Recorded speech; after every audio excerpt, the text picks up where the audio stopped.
Well, welcome back to Loaded Landscapes. My name's Simon Plant, and today we're going to be using the HDR feature in Lightroom. Now, it wasn't so long ago that you only had to mention the word HDR and you had these visions of these very garish, grungy looking images that everybody seems to be using. A bit like the old Koken filters back in the 80s, if you're old as me, you remember those. Everybody used to use these Koken filters on their images, tobacco coloured skies, and it was a bit of a fad and it all came out of fashion. And HDR, in my opinion, has gone a bit like that. It came into fashion and it's gone out. But HDR is a lot more than just producing garish looking grungy pictures. It's actually a very useful tool for creating a very natural look to your images where you can't capture the light range in one exposure, and that's what we're going to look at today. And I've got a selection of images open here that I shot quite a while ago, but it's a very extreme contrast range in these, and the software now has got so good, and I particularly like the software that's used in Lightroom itself, the HDR feature, because for several reasons it gives a very natural effect, and it also means it outputs a DNG file, a raw file, so it means you've got a lot of information in the final image that you wouldn't have if you, say, were output to a JPEG or even a TIFF. So it's a great way of working, in my opinion.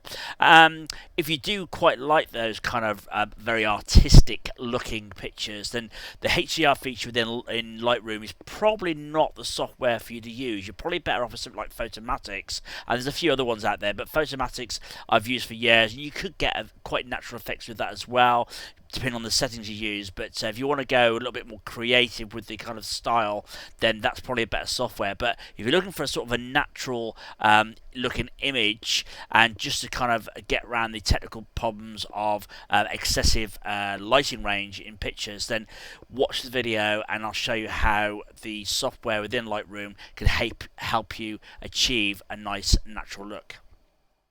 So with some of the older software, you used to have to capture lots of different images at different exposures.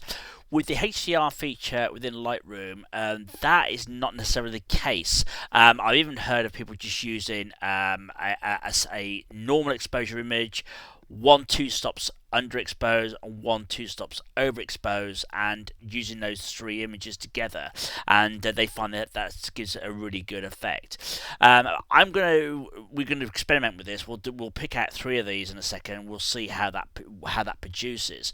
My advice when shooting HDR, the way I would do it for the most stress-free life, is to stick the camera on a tripod. I would put it in manual exposure, pick your f-stop, leave the f-stop on that. So if you're shooting at f11, you don't touch that. You use manual focus, pre-focus, and you only touch your shutter speed to change the exposure. Okay, so everything's set to manual. Okay, and lock the camera down on the tripod and don't touch it. The reason for that is it will just help the software blend the images and align the images better if there's not much movement. In theory, you could, if you set the camera on an auto bracket and you handheld it at a high shutter speed, you could in fact handhold probably the picture and probably get away with it. The software, as I said, is very good these days. But I'm kind of a bit set in my ways, and I prefer to use a tripod when doing anything like this, and it will obviously help you get the best results at the software as well. So, a couple of things.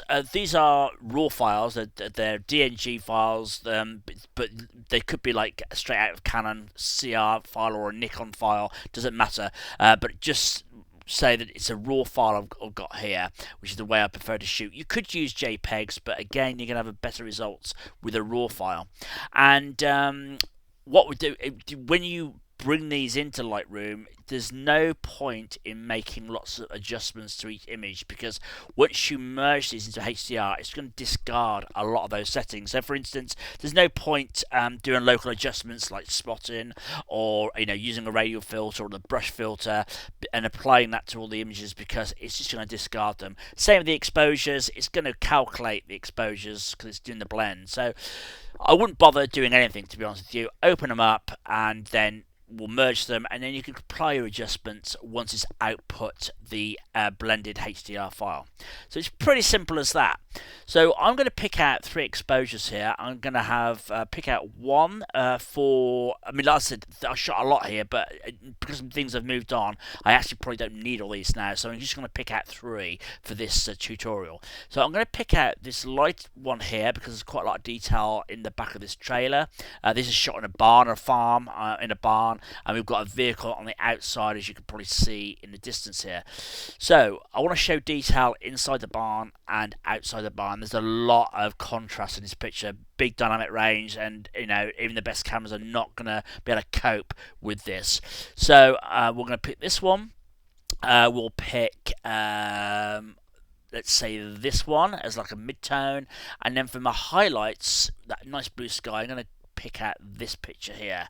So we've got 3, very light one for the detail inside the barn, sort of a middle of the range image, and the outside shot showing the detail in the sky.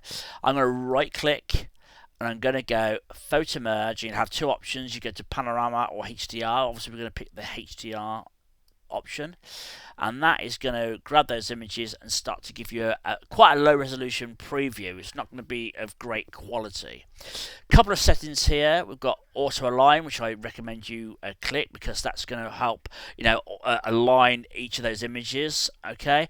Auto tone will help just get you your exposure in a sort of rough area, and then you can obviously go in and just fine tune that. Ghost amount. Okay, so normally I can set this to none because I said my camera's on a tripod. There's not a lot of movement, but that doesn't mean to say that, you know, the wind's not blowing this plastic sheeting, which obviously it was a little bit. There might be a bit of wind outside on the trees, and by clicking one of these ghosting amount, it's going to give you a preview, work out what's moving in the frame. Now, I know for a fact in this image there's not a lot of movement. The main bit of movement I've got is, as I said, on this tarpaulin here, with obviously the wind's blowing it, and as I said, we can go for a stronger effect. So it really depends on the image you've shot, and obviously, as I said, if there's a lot of movement in the tree here, you may need to apply extra deghosting.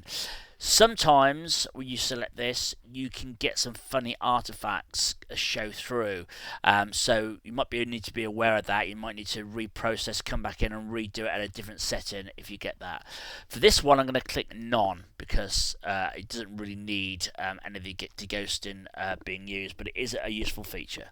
And that is it. And now we're going to press merge, and what this is going to do is going to output a raw file, and it'll dump it just about anywhere, so you have to go searching for it, but you'll notice which one it is because it'll have HDR in the title, and there it is here, and it says HDR at the end there. Let's open this up.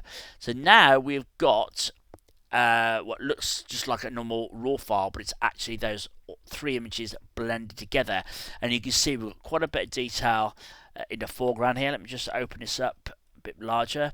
We've got the car and the nice blue sky here, and then we've got plenty of detail, in fact too much detail in my opinion, inside the barn as well. And you know, looking where we came from, those 3 exposures, it's done a really good job on that. So from here on in, you can now go in and you can change the color balance a little bit if you wanted to, and obviously adjust the exposure somewhat. So let's click on the shadow and highlight warning. First thing I want to do is darken this up a little bit because it's a little bit too light for my opinion. Just make sure that's turned on, like so. There we go. So we can see the black points showing up now, and somewhere around there looks pretty good. Same with the highlights. Make sure that's turned on, the highlight warning, and we can bring the highlights up a little bit if we wanted to, give a little bit better transition between the colours there. And that's it really. There's not much more to it. We can add a bit of clarity, but you can go in now and just treat this like any other raw file, do your spotting, use a radial filter, etc. But there's no point doing that before you merge the HDR because it's just going to discard all those adjustments. So we end up with something that is actually quite a realistic finished picture, and you wouldn't know to look at that it's a HDR. So I'm just going to have a little play with this one, and we'll come and show you the final result in a second. Okay, so here's my finished image on the end here. I'll enlarge that in a second. So this is where we've come from. Here's my nice light exposure for the interior of the barn. Here's like my mid-tone exposure, and there's my highlight exposure for the exterior of the barn. And then this is what we've ended up with. And I've made some adjustments there, just add a bit of warmth. Try to lighten it a little bit. I don't want it too over the top, but too unrealistic. And I think I've got a reasonable balance there. So let me just see if we can open this one up full screen. So that's my finished image. In a little bit more work I could do. I could perhaps just bring just lighten up some of the colour in here. I think that looks a little bit weird, and at the top here, and a little bit blue on the car, which I probably would warm up a little bit. But overall, exposure wise, I think it's pretty much there. So that's how you can create a realistic HDR image to help you cope with those scenes that your camera can't capture in one exposure. So I hope you've enjoyed this video, and I hope to catch you on the next one. Cheers for watching.